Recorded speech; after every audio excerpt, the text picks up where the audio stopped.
Hi, today I'm for the Xiaomi Redmi 12C and I'll show you how to turn on and turn off silent mode on this device.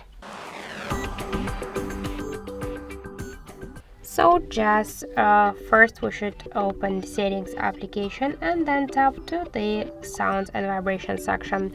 Here you'll see silent mode switcher. Just to activate silent mode we should tap once on the switcher. To turn it off we should click on the switcher once again. If you want to also silence media in silent mode you should use the switcher. Also we get one more way how we can do that. Just we should mute ringtone volume panel.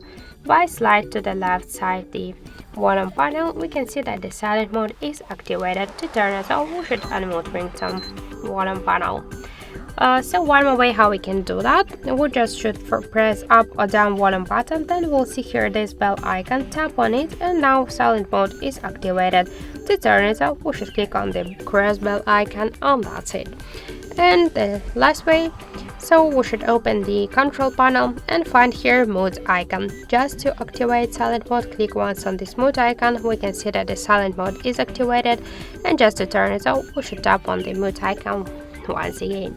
So thank you for watching, and if you find this video helpful, don't forget to leave a like, comment and to subscribe our channel.